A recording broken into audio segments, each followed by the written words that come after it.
Meu nome é Felipe, eu sou professor no Centro Universitário de Belas Artes de São Paulo. Faço doutorado agora na USP, né, em Engenharia de Computação, e atualmente estou morando aqui na Holanda, faço meu doutorado aqui também, em Ciência da Computação, um programa de dupla titulação, né? Mas eu tenho alguma experiência, alguns anos de experiência aí com gestão da informação, com assessoria acadêmica, né? Durante alguns anos eu prestei consultoria para universidades, para grupos de pesquisa, para alunos de mestrado, doutorado, graduação também, que estavam nessa fase de desenvolvimento de pesquisa, de tese, TCC, e então tem alguma experiência com essa parte de como que a gente dá esse pontapé inicial, né, para começar a pesquisa, e a parte mais técnica, que é o que a gente vai ver hoje, né, de depois que você já tem seu projeto planejado, quais são os recursos, né, que a gente tem à disposição para buscar informação científica, que é o que a gente usa como base para a escrita do nosso trabalho acadêmico, né? E quais ferramentas a gente tem disponíveis para dar suporte para a gente nesse processo de escrita, de gestão, né, de todos esses documentos, dos artigos científicos, dos livros, enfim, tudo que a gente tem que usar, né? Então, a gente vai começar.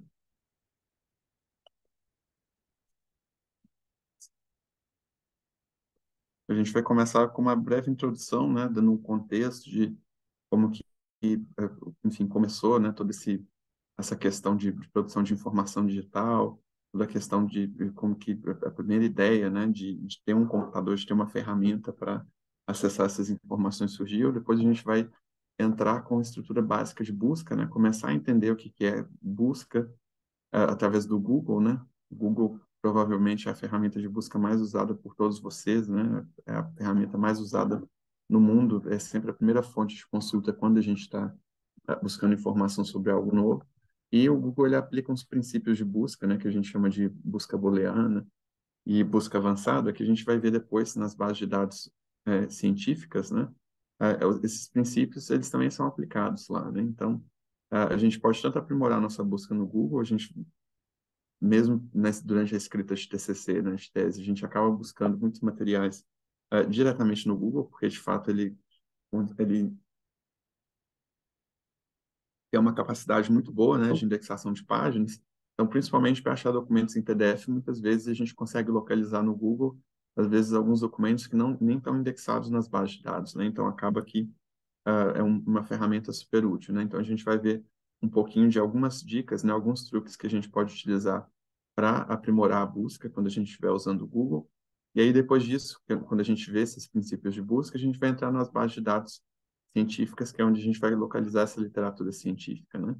E aí basicamente a gente vai replicar esses mesmos princípios que a gente já vai ter visto para o Google nessas bases e aí, enfim, a gente vai conseguir localizar esses textos e aí depois a gente vai ver um pouquinho também sobre gerenciadores bibliográficos, que basicamente são ferramentas que eu posso usar, né, ferramentas gratuitas que eu posso usar para fazer a gestão de toda essa bibliografia que eu estou pesquisando, né? Então, a gente vai ver que durante esse processo, né, eu vou encontrar, né, diversos textos de interesse que eu posso reutilizar na minha pesquisa, que eu posso reutilizar na escrita do meu TCC, mas se eu fico armazenando isso em pasta no meu computador, né, é uma grande chance de eu estar salvando um monte de arquivo inútil, porque eu não vou conseguir fazer gestão disso, não vou conseguir fazer reuso disso, né? Então, para evitar que a gente tenha todo esse trabalho e depois perca esse trabalho, né, a gente tem os gerenciadores bibliográficos que atuam exatamente para fazer a gestão de todos esses documentos, de toda essa bibliografia que a gente está localizando na internet. Então, a gente vai entender um pouquinho como que eles funcionam e como que a gente vai usar depois esses gerenciadores bibliográficos durante a escrita do TCC também, né? Essas ferramentas, eles têm um plugin para o Word, para o LibreOffice, para várias dessas ferramentas de processamento de texto. A gente consegue instalar esses plugins, né? E a partir disso a gente consegue gerenciar citações e já gerar as referências no formato ABNT também, né? Um outro aspecto, né, que muitas vezes é problemático da vida do aluno quando ele está na fase de TCC, é dar conta da ABNT também, né? De formatar todas as referências, formatar todo o corpo do texto, né? Então, a Anima provavelmente tem guias, né, que dão orientações sobre formatação do trabalho acadêmico, e os gerenciadores, eles já têm formato, né, de norma, pelo menos para referências, citações. Então, aprendendo a usar o gerenciador bibliográfico, vocês já eliminam um pouco desse trabalho, né, de formatação, que é com a parte de referências e citações, né? E um outro aspecto muito importante é que quando a gente não usa ferramentas de gerenciamento bibliográfico, a gente acaba, às vezes, perdendo referências, né? Então, eu faço uma citação, estou escrevendo meu texto, esqueci de salvar aquela referência, e aí lá no final do TCC, quando estou quase na hora de entregar, eu vou fazer a revisão de todas as citações, vejo que está faltando referência e não consigo encontrar, né, aquele texto que eu citei aí. Então, o gerenciador bibliográfico, você não tem mais esse problema, né? Então, pessoal, uma introdução muito breve mesmo. Desde que a gente teve a popularização, com a popularização da prensa, né, o aumento do volume de documentos, isso, a informação científica se beneficiou muito disso. Então, a gente teve expansão das bibliotecas nas universidades, o livro, que era algo muito caro, né, se tornou acessível, isso, o livro em papel.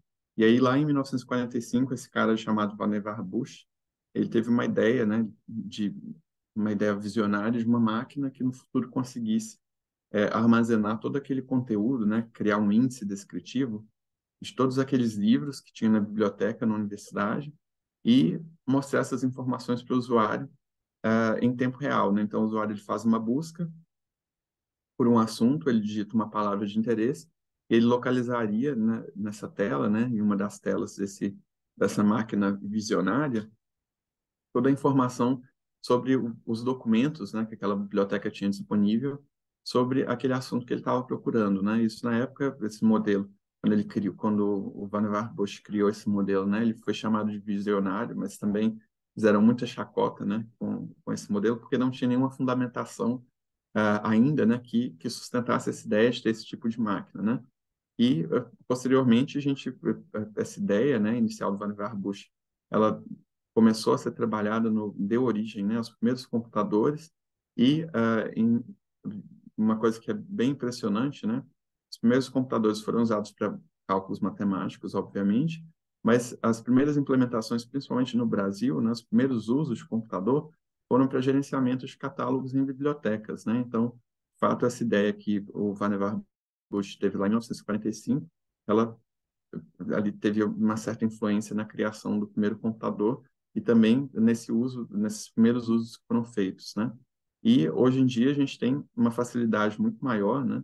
A gente não precisa, né, de uma máquina que ocupa uma sala inteira para acessar a informação, para acessar o catálogo da biblioteca, né, ou das bases de dados.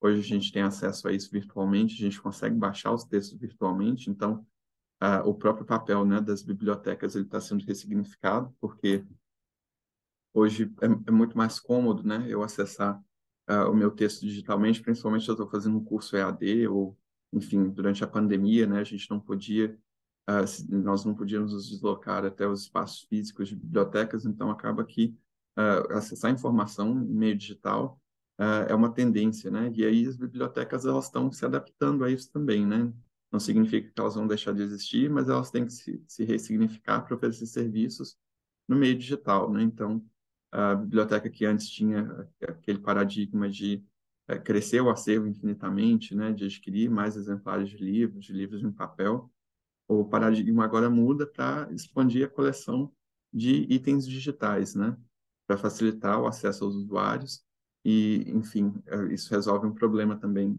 de armazenamento, né, que as bibliotecas historicamente sempre sofreram com isso. Então, a gente está nessa era, né, de transição digital. A pandemia ela teve, né, assim, uma contribuição, um impacto muito grande nessa transição e então hoje a maior parte da nossa produção científica ela é baseada em documentos que a gente consegue acessar digitalmente, né?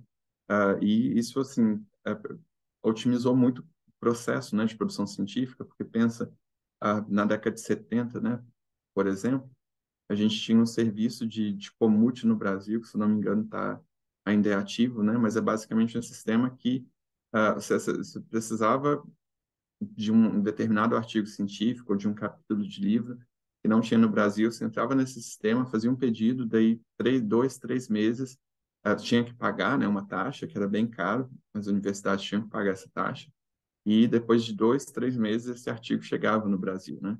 Então, pensa na complicação, como que era muito mais trabalhoso e caro, né, fazer ciência quando você tinha esse modelo, né, para obter informação científica, né? Hoje ficou tudo muito mais fácil, né? Então, o que a gente pode fazer, obviamente, né? O processo também, né? Todos os métodos científicos, eles são mais ágeis, se beneficiaram disso, a gente tem o resultado, né? Disso é que a gente tem resultados de pesquisas obviamente, muito mais rápido do que a gente teve no passado. Então, bom, e aí a gente tem que entender, então, né, com todo esse volume de informação que foi produzido, né, que a internet permite, né, que seja produzido, a gente tem que entender, então, quais as estratégias que a gente pode utilizar para, primeiro, entender o que é essa informação que está disponível na web e, segundo, localizar exatamente o que a gente quer, né? Então, ali com a Web 2.0, né, principalmente, que foi a web que abriu a possibilidade para os usuários criarem conteúdo, né?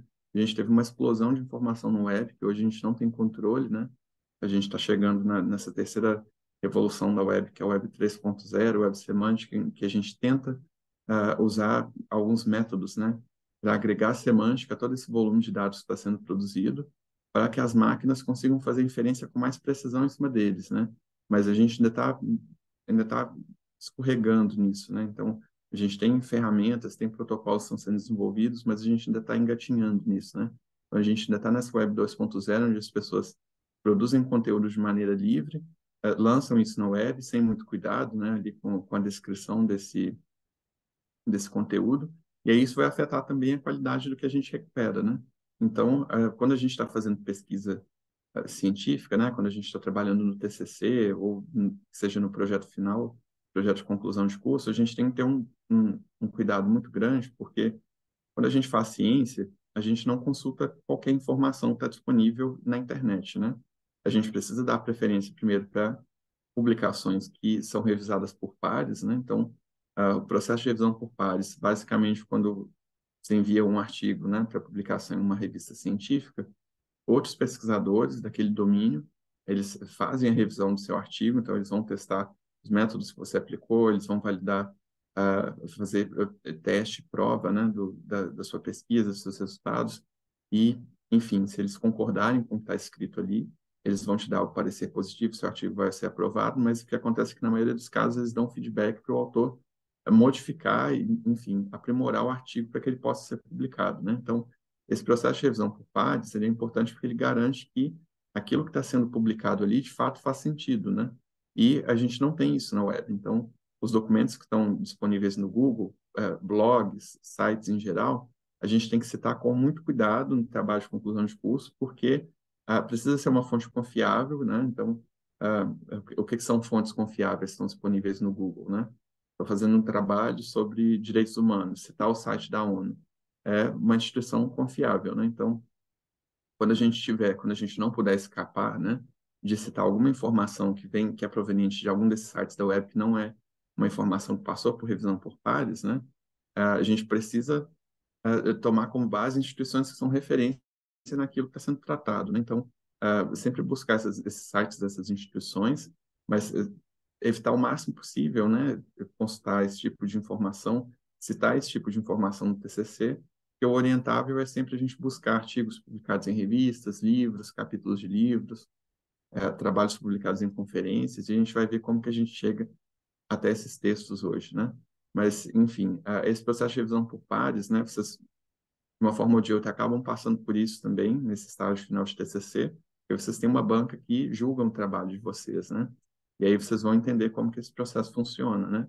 Então, a ciência, ela se constrói assim, né? Ela se constrói pautada, né, nesse tipo de avaliação. Então, eu faço uma proposta, faço a delimitação do meu problema de pesquisa, né? E a partir disso eu vou desenhar a metodologia da minha pesquisa, obter resultados e alguém precisa validar isso para dizer que de fato eu cheguei a resultados que são verdadeiros, né? Então, esse é o processo da ciência, é um processo moroso, é um processo burocrático e lento, mas é preciso, né, que seja assim para que a gente tenha garantias de que os resultados ali dos projetos de pesquisa são válidos e são seguros para serem aplicados, né? Principalmente em áreas estratégicas, né, que a vida das pessoas, né, pode estar em risco, né? dependendo do resultado daquela pesquisa, né, se ele for aplicado a seres humanos, então é imperativo que esse processo de revisão por pares que ele seja acurado e que, enfim, ele seja seguido até o fim para que a gente tenha resultados de pesquisa confiáveis, né?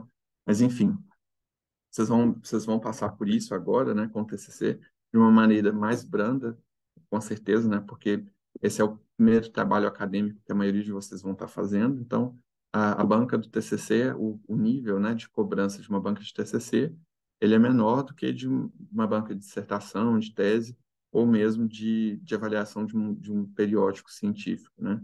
Mas, enfim, é algo pelo qual vocês vão ter que passar. Tá. E aí a gente tem que começar a entender, então, como que funciona a busca, né? Quando eu estou fazendo uma pesquisa no Google, né, ele busca exatamente por todas aquelas palavras que eu estou colocando ali na caixa de busca. E aí, o que a gente tem que entender?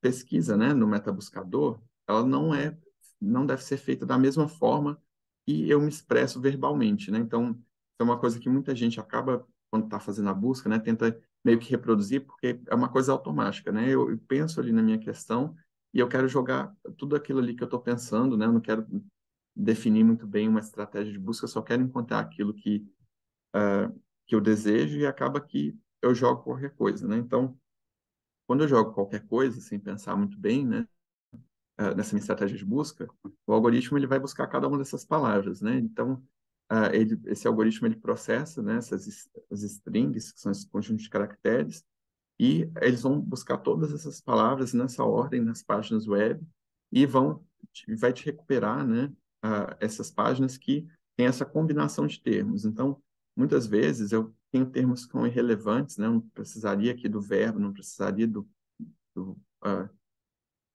da interrogação, né? E não preciso de preposições, artigos, eu posso cortar todos esses termos, né? Eles são irrelevantes para a busca, né? Para a minha pesquisa.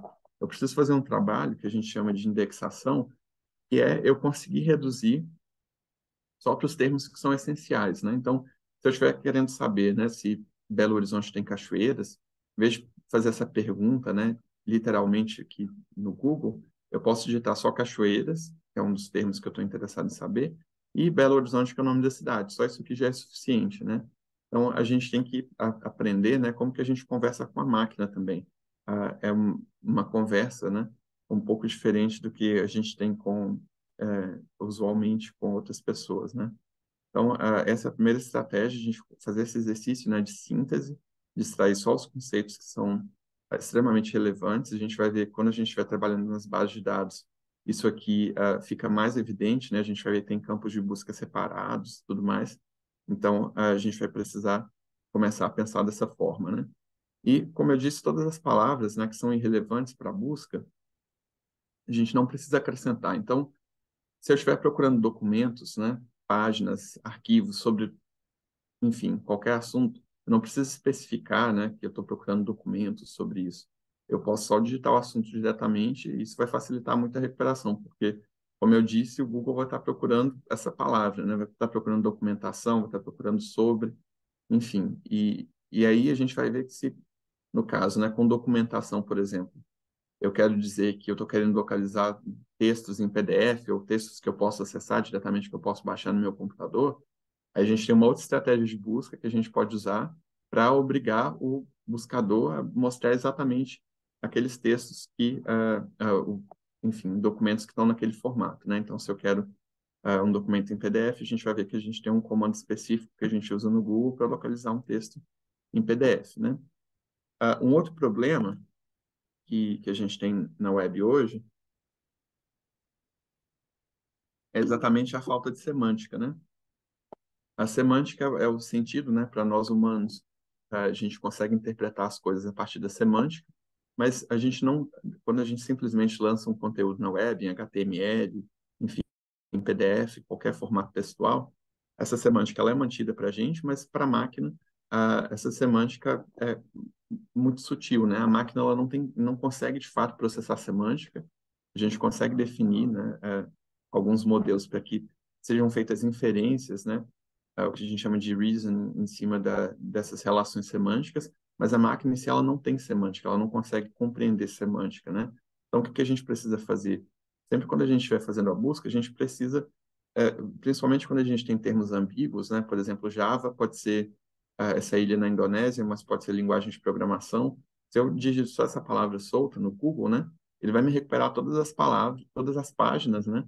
Que tem ali que tratam sobre alguma coisa chamada Java, mas que não necessariamente é o que eu estou buscando. Então, eu preciso acrescentar termos na minha busca que façam com que ela seja o mais próximo possível daquilo que eu estou buscando, né? Então, a especificidade ela vai ajudar as ferramentas de busca a entender o que você está buscando e recuperar resultados que são mais relevantes para aquilo para o que faz sentido ali, para o que você deseja recuperar enquanto informações, né?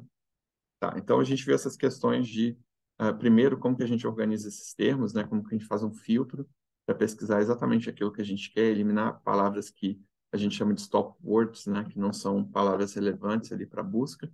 Depois que eu faço esse filtro, né? Todo esse processamento, a gente vai ter os operadores, né? A gente tem esses operadores a gente usa para fazer algumas operações na busca, a maioria delas para excluir palavras que eu não quero ou para adicionar, acrescentar palavras ou expandir a minha busca. A gente vai ver três operadores que são o AND, o NOT e o OR. São operadores que vêm da lógica matemática de Boolean, né? A gente vê que o operador menos, por exemplo, que é o not, né? Quando eu quero excluir uma palavra da minha busca, então eu estou pesquisando um determinado assunto, mas não quero que esse assunto apareça em relação a outro. Então, sei lá, estou pesquisando design thinking, mas não quero que apareça design thinking e educação. Então, eu coloco um design thinking, menos education ou educação, e aí eles, enfim, o sistema de busca, né, seja o Google ou as bases de dados, ele vai eliminar aqueles textos que combinam esses dois conjuntos de palavras e vai me recuperar só design thinking, né?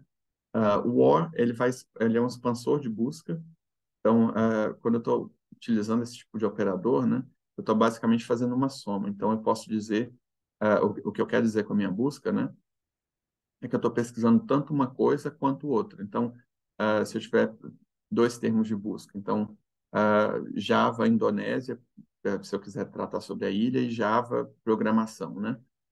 Se eu colocar Java Indonésia or Java programação, o buscador vai me recuperar tudo que trata, né, de Java, ilha da Indonésia, e Java linguagem de programação. Então, esse tipo de operador, ele vai aumentar os resultados que eu vou ter na minha busca. Em geral, a gente não quer isso, né? Obviamente, depende muito, né? Se eu estiver trabalhando com um assunto que é muito específico, às vezes isso pode ser interessante eu posso colocar sinônimos também, né? Usando esse tipo de operador. Vai depender da estratégia de busca que você está definindo, da base de dados que você está utilizando, né? E o AND, ele vai ser uma soma. Basicamente, eu digo que eu quero que sejam recuperados documentos que têm aquele assunto e, obrigatoriamente, outro assunto. Então, quando eu tenho assuntos compostos, isso vai ser bem útil, né? E os outros operadores a gente vai ver aqui ao longo da apresentação como que eles funcionam, né? As aspas duplas no Google, né? Quando eu coloco um trecho de texto entre aspas duplas e jogo isso no buscador, isso obriga que ele recupere a página, né?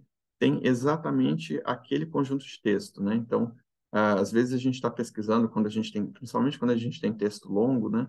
A gente joga no Google e não vem o primeiro resultado não é aquela página que a gente estava pesquisando, nem é de fato o texto que a gente jogou ali na caixa de busca, né? Isso porque o algoritmo, além de fazer esse matching, né, das palavras que a gente está inserindo na caixa de busca, ele tem também todo um processamento para te indicar um ranqueamento, né, de páginas que vão aparecer ali no topo da busca. Então, não necessariamente o primeiro texto que vai aparecer é aquele que tem o conteúdo que você lançou na caixa de busca. Então, quando você usa as aspas duplas, você obriga o Google a recuperar exatamente aquilo que você está pesquisando, né? Exatamente aquele texto que você colocou ali. E aí, um outro operador, né, que apareceu aqui nesse exemplo, esse asterisco, ele é um caractere coringa, né? Que o Google reconhece, as bases de dados a gente vai ver que reconhecem também. O caractere coringa, ele é basicamente um replacement, um substituto, né? Para palavras ou para trechos, né, de texto que eu não consigo incluir ou que eu não sei, então, e aí eu quero, de certa forma, recuperar isso dentro da minha busca, então, coloco esse caractere coringa, né, para substituir esse conjunto de palavras, quando eu não tenho certeza sobre ele, e ele basicamente vai cumprir esse papel. Então, aqui eu estou dizendo que ele vai recuperar todo esse texto, né, E o caractere coringa está dizendo que esse texto aqui não está completo, tem alguma coisa adicional, mas, enfim, o processador, o metabuscador, ele consegue entender o significado disso aqui e recuperar um texto, ele sabe que não é só isso aqui, que tem mais coisa. Isso funciona bem também quando eu tenho alguns predicados de palavras, né? Ou quando eu tenho palavras singular, plural, e eu quero fazer essa pesquisa e recuperar tanto a palavra no singular e no plural, eu coloco só o predicado da palavra, um asterisco, e ele vai, ou esses caracteres, né, coringas, eles mudam conforme a base de dados, então a gente tem que descobrir quando a gente está fazendo a pesquisa, né, qual que é o caractere coringa, mas em geral asterisco ou interrogação são alguns dos símbolos que essas bases usam, e aí, bom, ele vai me ajudar nesse processo de encurtar o meu caminho de busca, né. Aqui é o operador not, né? Como eu disse, se eu quiser excluir algum termo da minha busca, né? Dos meus resultados de busca, eu vou acrescentar esse operador antes da palavra e aí ele vai basicamente me apresentar uma lista mais enxuta. Se vocês quiserem fazer, vou dar um tempinho, se quiserem fazer a busca no navegador de vocês, primeiro digitem só californiano, né? Para ver o que aparece nos resultados de vocês. Aí façam o teste e me falem quais são os primeiros resultados que aparecem aí.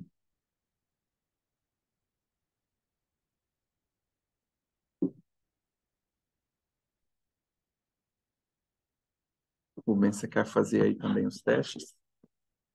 Sim, estou E me falar? fazendo. Em imagens apareceu um mundo de cabelo. Eu estou assim, por que que ele ligou californiano com cabelo, né? Então, Pois nas é, imagens, cabelo o tempo todo. Vinho, agora digita californiano, coloca um hífen, né, e cabelo, para ver se esses resultados vão mudar. muda tudo. Então, no topo ali das páginas, né, ele vai excluir desse ranqueamento inicial essa palavra que você não quer que apareça, né? Esse sistema ele funciona bem quando a gente tem esses problemas de ambiguidade terminológica, né?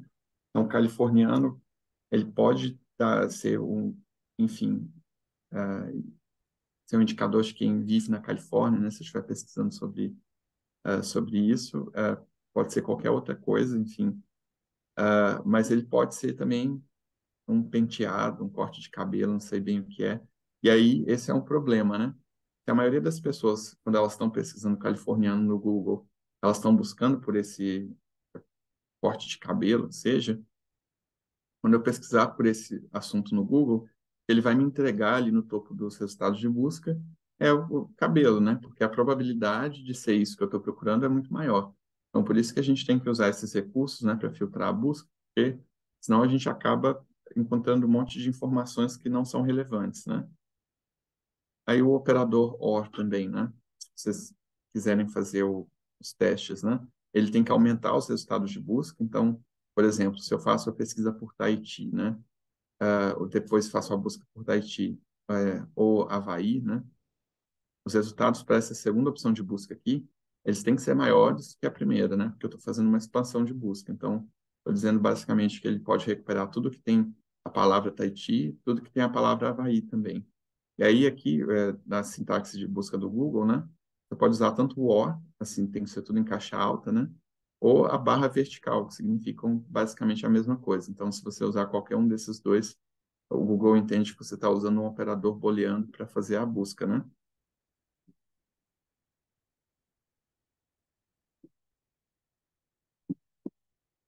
Bom, quando a gente está, enfim, fazendo essas pesquisas, a gente pode estar querendo, enfim, definir um intervalo numérico também, né? Para preços, ele já funcionou bem no passado, hoje em dia não funciona tão bem mais, porque tem outros fatores que influenciam, né, nesses anúncios. Então, antigamente isso costumava funcionar bem quando você estava fazendo essas pesquisas de preço, mas hoje em dia, como as empresas elas pagam, né, para ter esse posicionamento no topo, nesse bom posicionamento de ranking de busca, não costuma funcionar tão bem. Agora, se eu estiver procurando textos, né, no Google, estiver procurando fatos, assuntos, né, que tem datas, para datas ele costuma funcionar melhor. Então, quando uso esses dois pontos, né, entre dois números na minha caixa de busca, ele entende que eu tenho um intervalo numérico. Então, ele vai buscar textos, né, que associem basicamente o meu conceito, a expressão de busca que eu coloquei aqui, e recuperar páginas, né, tenham esse conceito, esse termo que eu estou buscando, e que tenham também esse intervalo de tempo, que seja para a data de publicação, ou que mencione alguma das datas, né, dessas datas também no texto. Então, ele entende que isso aqui é um intervalo de datas e que ele tem que fazer a recuperação, então, da combinação dessas duas coisas, né? Então, o intervalo numérico ele vai funcionar bem para isso, mas a gente vai ver que nas bases de dados a gente consegue fazer isso de maneira mais clara, né? No Google isso funciona, mas como o Google é só um indexador, né, de páginas, acaba que esses recursos eles estão muito mais baseados na string, né, nesse conjunto de caracteres que ele consegue localizar no texto, do que nos dados descritivos daquela página em si, né? Então, não necessariamente o que você vai encontrar é a publicação daquele documento quando se define ali um intervalo de datas, né? Mas a gente vai ver que nas bases de dados a gente consegue sim fazer essa especificação de intervalo para encontrar aquilo que está dentro ali do período que a gente definiu para nossa busca, né? Isso é uma outra coisa importante, né? O período de busca, quando vocês estão fazendo pesquisa no TCC, para algumas áreas, né?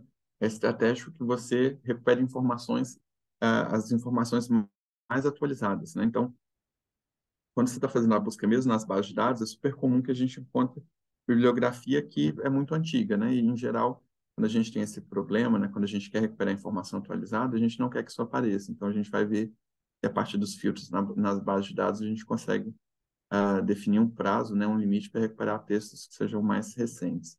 Tá. E agora, então, talvez um dos comandos mais úteis, assim, que a gente pode utilizar no Google, né? Já que eu estou falando esse tempo todo que ele não é tão útil assim para pesquisa acadêmica, né? Esse comando file type, né? Com o file type eu consigo determinar o tipo de arquivo que eu quero que o Google recupere para mim, né? Então, se eu estou procurando um determinado texto em PDF, né? Eu vou usar esse comando file type, dois pontos PDF, e todas as páginas que vão aparecer, né, que o Google vai recuperar, são arquivos em PDF, né?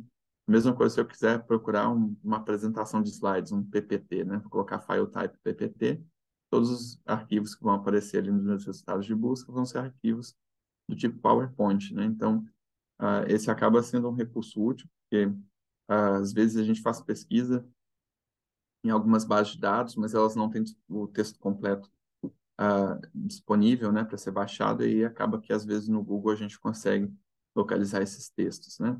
Então vamos entrar nas bases de dados agora, que é o que nos interessa de fato, né? Primeiro a gente vai falar da EBSCO, que é uma das bases de dados que a Anima tem assinatura, né? É uma base muito boa, muito muito completa. Deixa eu mudar de tela aqui. E aí, Rubens, me confirma se você consegue. Você consegue ver a minha tela? Estou vendo ainda a mesma tela sem estar em modo de apresentação. Tá, eu acho que eu vou ter que. Tem que parar de compartilhar. Você deve ter compartilhado só essa página. Pode ser. De novo.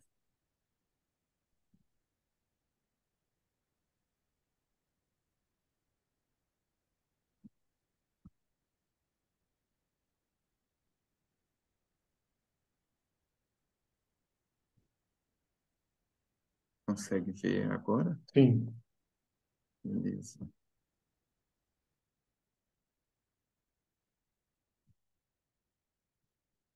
Bom, pessoal, aqui, quando depois vocês podem pesquisar, né, manda um e-mail para a biblioteca da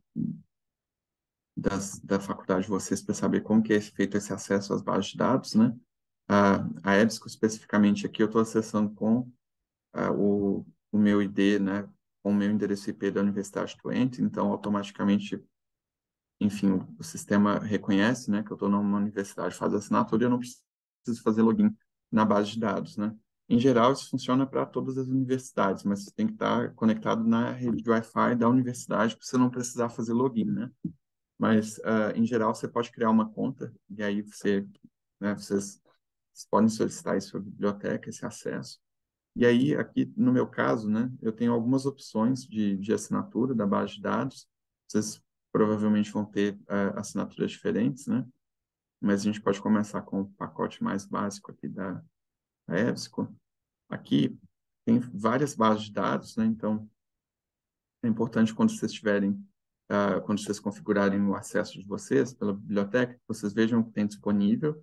A base de e-books costuma ser muito boa, então a gente pode selecionar essa base de e-books. Business Source é uma base também muito boa, tem vários periódicos, mas aí vai do interesse de pesquisa de vocês, né? A ERIC é uma base que tem muito focada em educação, né? Então, se vocês forem trabalhar com algum assunto que relaciona à educação, é importante selecionar essa base também para pesquisa, né? E tem uma lista gigantesca aqui, né? De várias bases que eles indexam, né? Então, nessa primeira etapa eu faço basicamente essa seleção do que eu quero, que é uma base de tese e dissertações, né? Aqui uma outra base de e-books. Então, só faço a seleção dessas bases. O que não tiver muito a ver com a minha busca, né? Se eu não estiver tratando de business especificamente, eu não vou selecionar, obviamente, a base de business, né? Se eu estiver tratando de educação, vou selecionar a base de educação.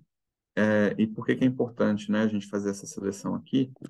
Porque na próxima etapa a gente tem que configurar algumas questões. Agora acho que foi direto para mim aqui. Não, tá certo. O que que acontece? Quando eu vou fazer a busca aqui, como eu selecionei várias bases de dados, né, eu acabo tendo que fazer configurações para essas outras bases também que eu selecionei, se eu quiser recuperar resultados mais específicos nessas bases, né?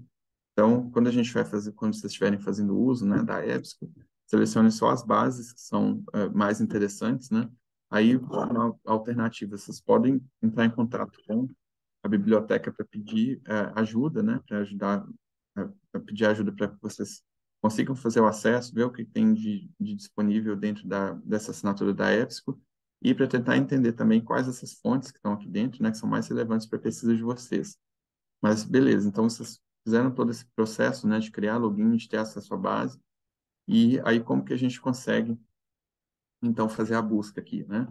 A gente já viu, né, que a gente tem esses operadores chamados de booleanos, então o AND, o OR e o NOT, que valem para o Google, né? E eles vão valer para qualquer uma dessas bases de dados que a gente vai acessar também para fazer a pesquisa científica, né?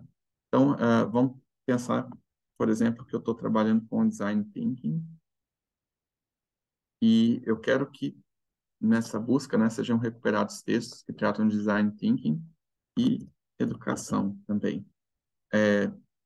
Talvez seja um pouco um problema, né, que essas bases de dados, como elas, a maior parte da literatura científica, né, é produzida em inglês, em geral a gente tem que usar os termos também de busca, né, em inglês para que a gente consiga recuperar mais resultados, né.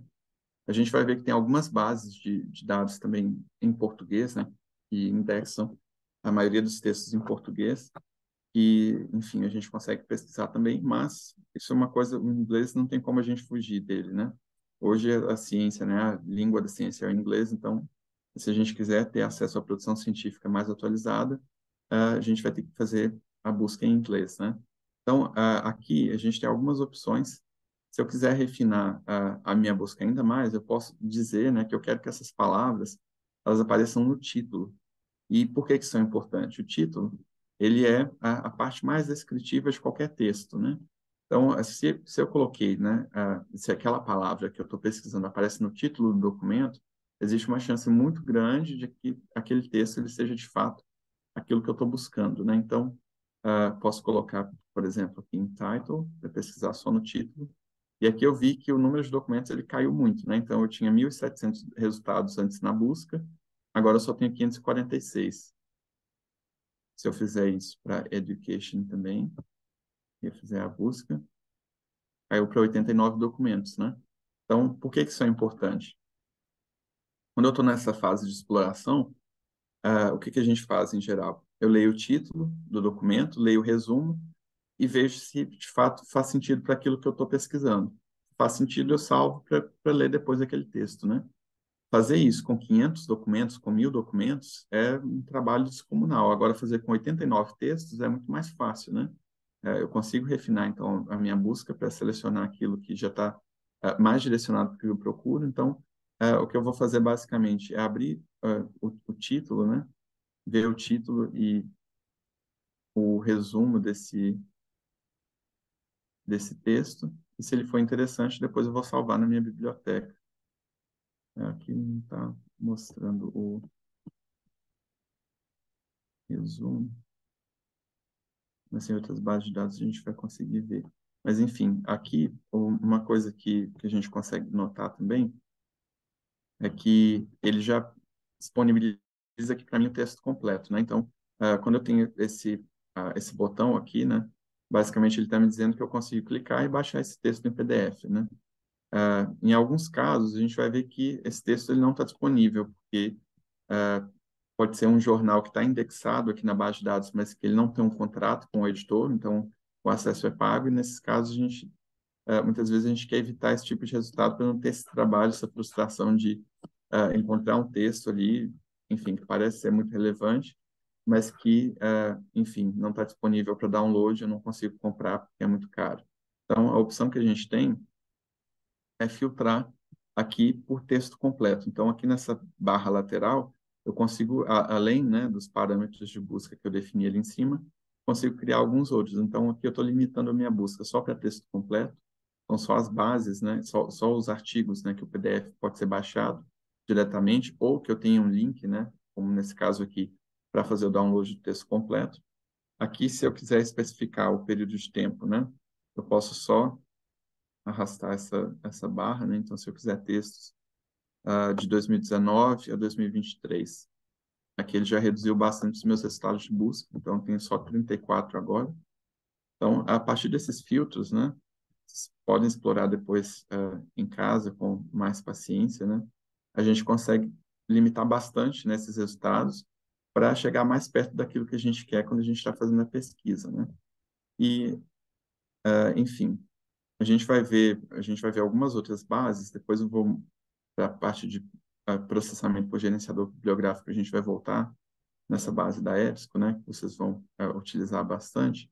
Mas, enfim, de maneira geral, né, a busca nas bases de dados é isso, não tem muito segredo, então, é pensar bem nos termos que eu vou buscar, que eu vou inserir aqui nas caixas de busca, e entender o que são esses os operadores, né? Então, lembrar que o AND ele vai estar fazendo essa operação de soma.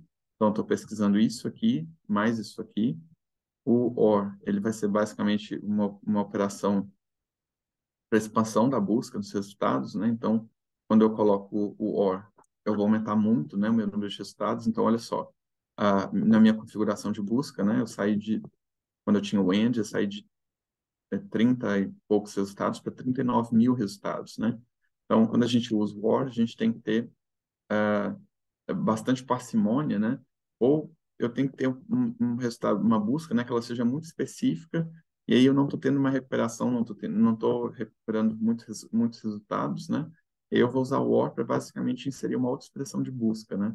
Mas, enfim, como eu disse, é uma coisa que a gente tem que pensar bem, né? Porque a tendência é aumentar bastante os resultados de busca, em geral, não é o que a gente quer, né?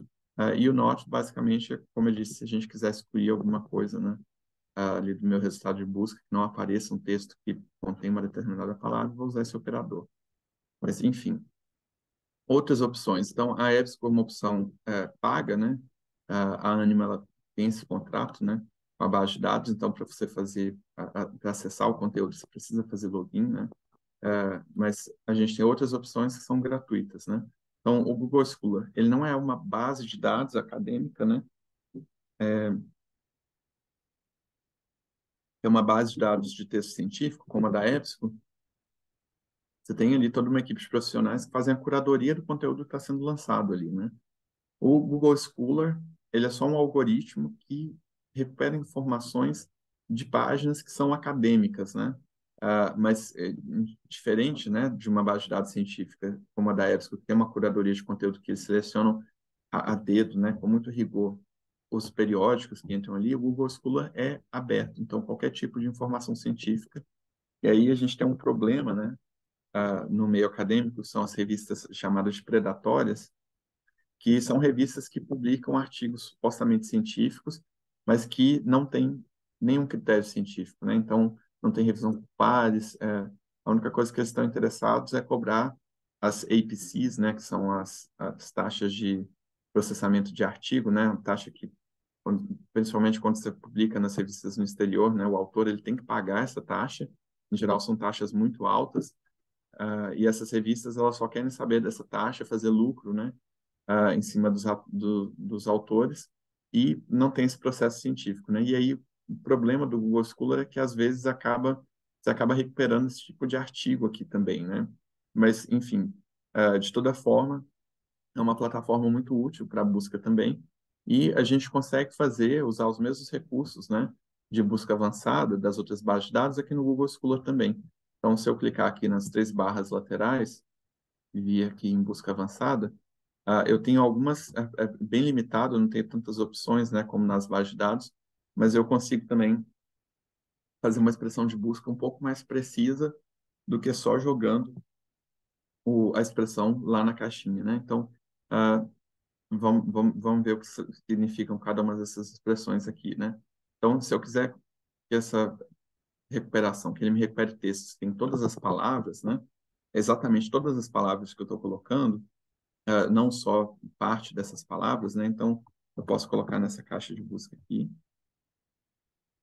todas as palavras que eu quero recuperar. Se eu quiser, né, que seja uma frase exata, então, quando a gente viu lá as aspas duplas, né? Eu posso colocar aqui nessa caixa de busca.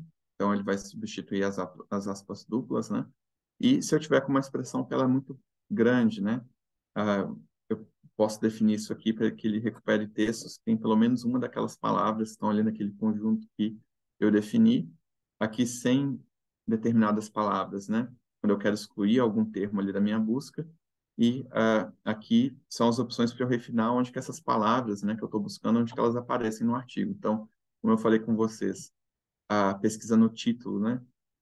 O título é sempre a parte mais representativa do documento. Então, se eu filtrar e colocar isso aqui para todas essas palavras aparecerem só no título, eu aumento a chance aí de ter textos que são mais relevantes para aquilo que eu estou buscando. Aqui, se eu tiver em mente algum autor específico, né, que é especialista no tema, eu posso colocar o nome desse autor aqui também para eu recuperar só os textos daquele autor.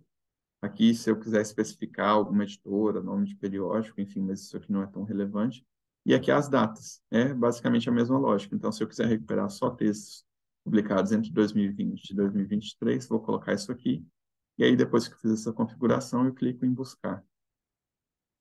Aqui, então, os textos, né, que aparecem aqui, eu tive 505 resultados, então ainda é uma quantidade alta de resultados, né? Mas é possível de ser analisado e os resultados eles devem, né, ser, quando eu uso esse tipo de filtro de busca, eles vão ser um pouco mais acurados, né, do que se eu não tivesse nenhum desses filtros, né? Então, vamos só apagar aqui esses 2 filtros para a gente ver a diferença, né? Tirar o filtro de data e tirar o filtro do título, né? Então, de 505 resultados, agora eu tenho 835 mil resultados, né? Então, os filtros de busca, eles são, de fato, né, uma ferramenta muito útil, porque eu consigo analisar 535 textos, né? Só ler o título e resumo, ver se me interessa, mas eu não consigo fazer isso com 835 mil textos, né? Então, por isso que esse tipo de estratégia, né, de ter uma estratégia de criar uma estratégia de busca vai ser útil, porque, de fato, isso vai fazer com que vocês ganhem tempo ali durante a recuperação, a localização desses textos para pesquisa, né? Enfim, então a gente está vendo que, basicamente, essa estratégia de busca ela é muito simples, né? E a gente vai fazer a mesma coisa em todas as bases de dados, né? E a gente está vendo uma outra base, que chama Dimensions, né? Ela é interessante para uma outra questão, né? Alguns TCCs, os alunos, né, o orientador, os alunos, eles optam por fazer alguma coisa ali na sessão de revisão de literatura, de algum indicador que a gente chama de bibliométrico, né?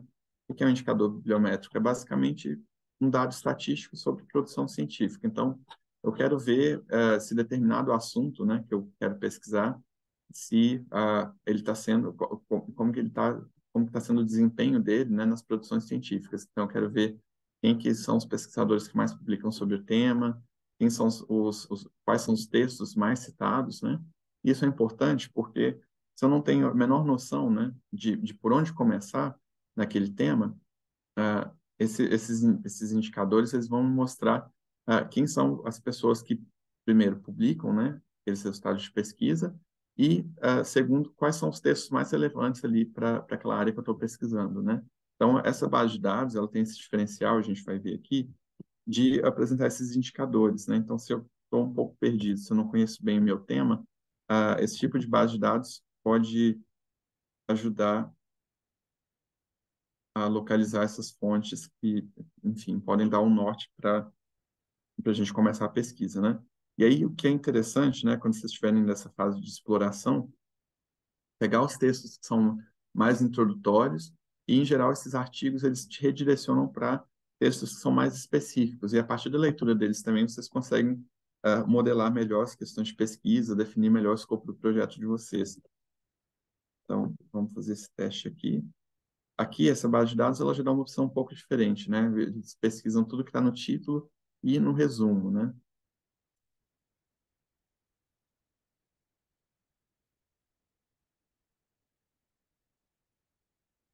Aqui a gente ainda tem bastante resultados, né? Mas aqui, assim como nas outras bases, a gente tem opções de limitar também, né? Limitar aqui só para o ano de 2023, para a gente ver o que tem mais recente. E aqui a gente tem essa parte de Analytics, né? A gente consegue ver, então, tem algumas dessas informações que eu falei que são informações bibliométricas, né? Então, esse conceito, né? Que esse termo, essa expressão de busca que eu estou trabalhando, eu consigo ver quais são as áreas, né? De estudo que mais tem publicações, né? Com essa expressão de busca. Então, aqui a gente vê que educação tem um número mais alto de publicações, mas também tem alguma coisa como currículo e pedagogia, sistemas educacionais, enfim, uma parte de informação e ciência da computação. É bem uma etapa de exploração mesmo, né? Aqui no overview eu consigo ver a quantidade de publicações por ano, como que, nesse caso aqui, eu só selecionei o ano de 2023, né? Então ele não vai me gerar um gráfico. Mas isso aqui é importante quando eu quero escrever, por exemplo, falar sobre como algum determinado tópico, né, evoluiu ao longo dos anos, né? Então, por exemplo, o metaverso. O metaverso não é uma coisa nova, não é uma coisa recente, mas a partir de 2019 ele teve um boom na produção científica, né? Estou usando como exemplo porque eu tive uma aluna de TCC que trabalhou com o metaverso, né? E aí ela usou isso no TCC, esses dados biométricos, né?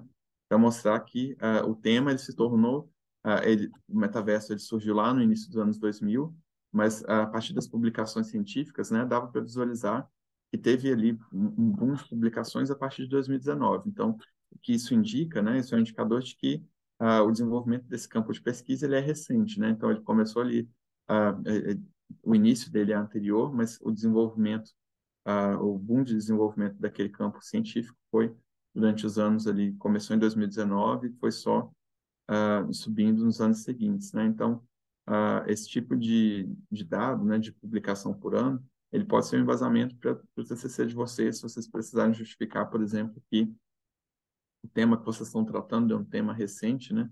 E aí vocês conseguem usar esse tipo de indicador para mostrar que, de fato, né, o campo científico é recente, enfim, dá para vocês, obviamente, depende, né, do escopo que vocês definem para o trabalho de vocês, mas tem muita coisa que dá para explorar, para extrair dessas bases de dados científicas, né, para usar na própria escrita do TCC também, né, esse tipo de dados sobre a produção científica. Aqui é só uma lista, né, dos pesquisadores que têm mais publicações, citações no tema. Como eu disse, vocês podem, né, ter uma noção de quem que publica sobre esse conteúdo que vocês estão pesquisando e pesquisar por publicações especificamente dessa pessoa, né? Então, a gente viu algumas bases de dados que têm textos, principalmente em inglês, né? Só voltando no Google Acadêmico, eu fiz a pesquisa em inglês, mas vocês podem pesquisar em português também, que ele tem uma recuperação boa em português. E aí a gente chega na Cielo, né? Que é uma biblioteca digital brasileira, uma iniciativa que basicamente indexa só periódicos, né? Que são de acesso gratuito. Então, é interessante pesquisar na Cielo, porque tudo que vocês localizarem aqui, vocês vão ter acesso, né, direto e gratuito. Então, essa é uma iniciativa super interessante. ela é mantida por várias instituições públicas no Brasil, mas hoje tem suporte, né? Está presente em diversos outros países, principalmente da América Latina, América Central, agora também a África do Sul faz parte, né? Ah, é interessante porque tem uma quantidade de textos em português muito grande, né? Então, vamos pesquisar, por exemplo, design science e educação. A gente vê o que a gente consegue encontrar aqui. Aqui tem 95 resultados, então, se o foco da minha busca é português, eu posso usar a Cielo, que é garantia, né, de que eu vou encontrar artigos científicos em português. Ela também tem acesso completo, né, a esses textos. Então, depois que eu clico no título, ela me redireciona para a página do artigo. E aqui eu consigo ler ele tanto em HTML quanto baixar o PDF também, salvar no meu computador, né? Então, isso é interessante por isso, né? Por essa Cielo, por a gente ter essa possibilidade de fazer a recuperação dos textos em português, né?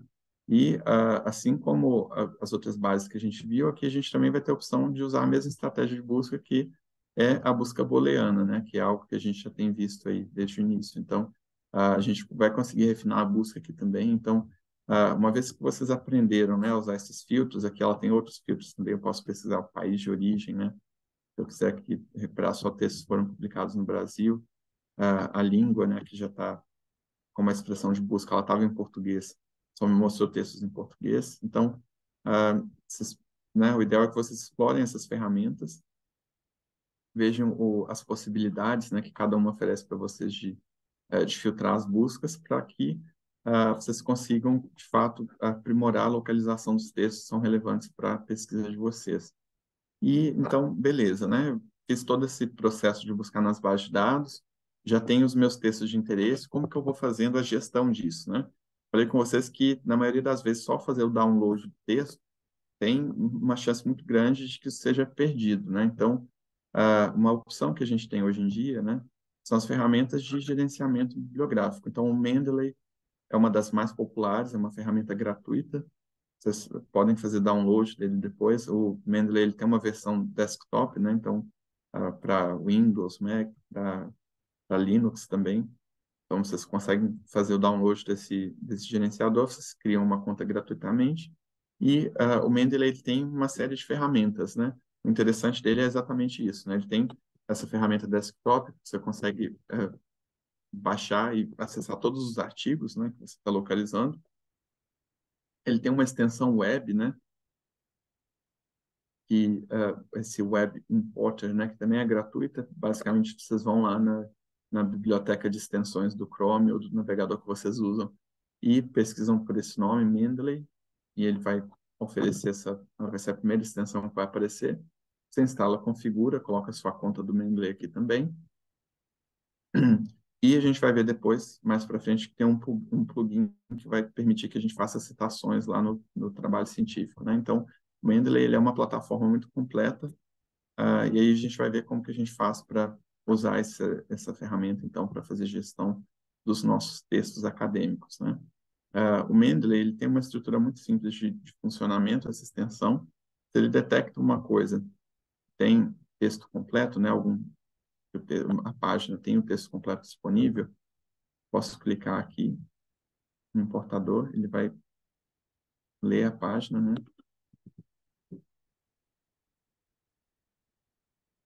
Depois que ele faz o processamento da página, olha só, uma coisa muito fácil.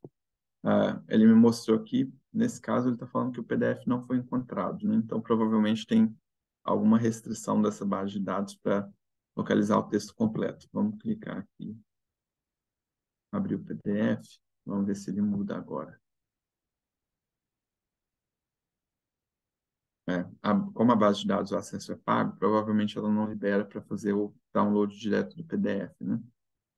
Uma opção, nesse caso, você tem acesso, né, ao texto, você pode fazer, você adiciona a referência dele no Mendeley, e aí você faz o download do texto no seu computador. Então, deixa eu salvar esse aqui.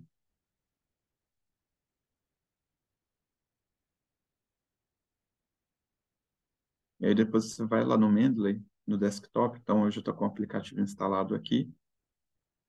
Quando vocês abrirem o aplicativo, ele vai ter basicamente essa tela, né? E eu consigo ver todas as referências que eu adicionei. Se eu quiser criar pastas, né, subpastas para organizar os meus textos aqui dentro, eu posso fazer isso também. E aqui, olha só, aquele texto que eu adicionei lá com a extensão, ele já apareceu aqui, mas ele está sem um arquivo, né? Aqui em File eu vejo que ele está vazio.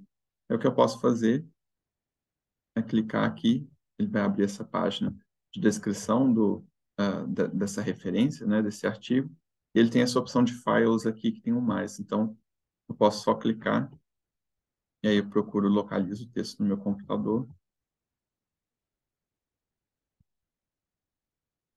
Não vou localizar exatamente o texto correto, mas enfim, como é só teste, não tem um problema. Então, basicamente isso, agora eu tenho o texto completo aqui. E aí, o que que é interessante do Mendeley também? Eu posso usar ele para tudo, eu não preciso usar o Adobe Reader, né, para abrir o PDF.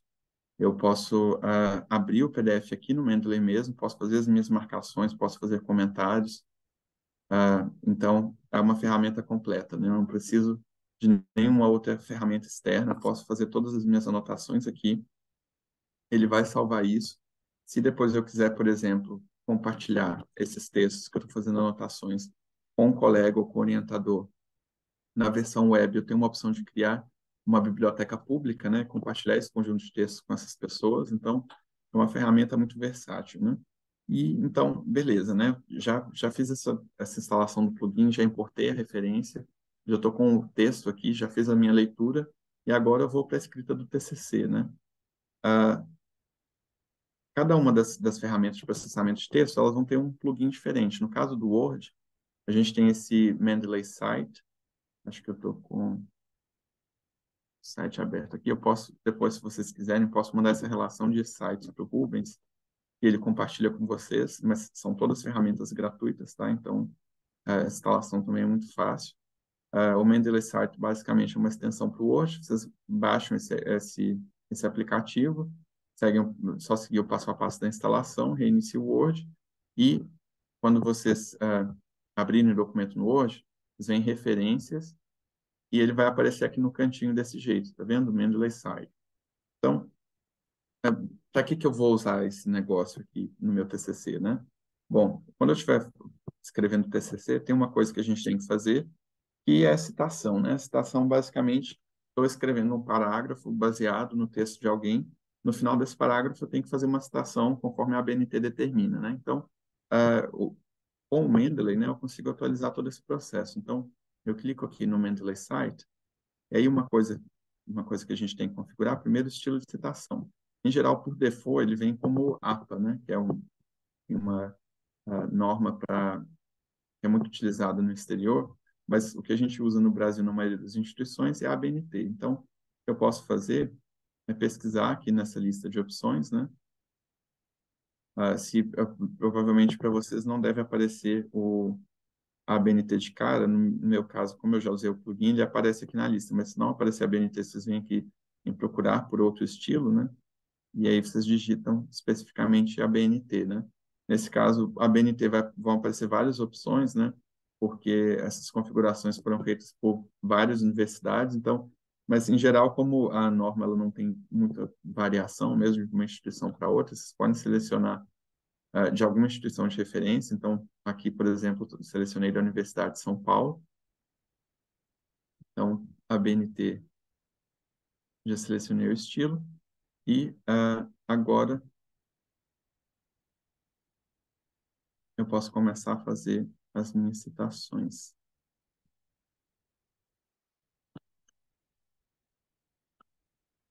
Então, basicamente, vou localizar a parte do texto onde eu quero fazer a minha citação.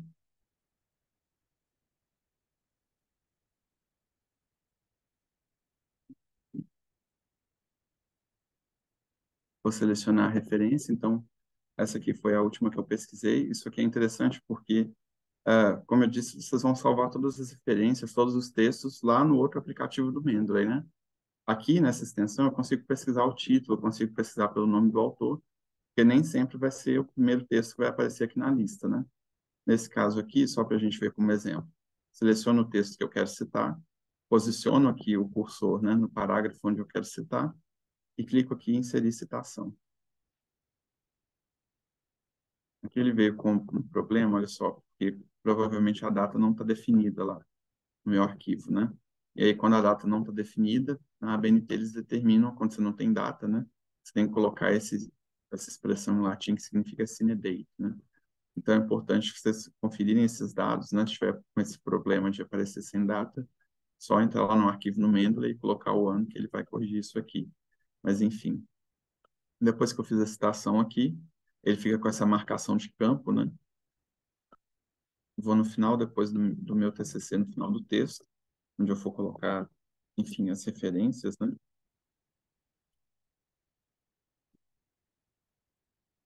Vou clicar aqui, volto aqui na extensão, ele vai ter essa opção de inserir bibliografia, né? Então, onde o meu cursor estiver posicionado no meu arquivo Word, ele vai inserir a lista de referências. Então, olha só, a referência ela já veio formatada conforme a BNT, e eu não preciso me preocupar de fazer isso manualmente, né? Então, isso agiliza bastante o processo de escrita e evita que vocês percam textos, né? Como eu disse, de ter toda essa confusão, né? De baixei um artigo, não sei onde esse artigo foi parar, não sei quem é a pessoa que eu estou citando. Então, esse gerenciador ele vai fazer com que você tenha um controle melhor aí da bibliografia, do que você está citando, o que você precisa usar na sua pesquisa. Então, a ideia, né, de ter essa ferramenta é exatamente você resolver esse problema de perder aquilo que você pesquisou, né? Então, acaba que essa ferramenta é bem útil, né? Principalmente quando a gente está fazendo escrita, que a gente lida, né, com várias referências de várias fontes diferentes. O Mendeley,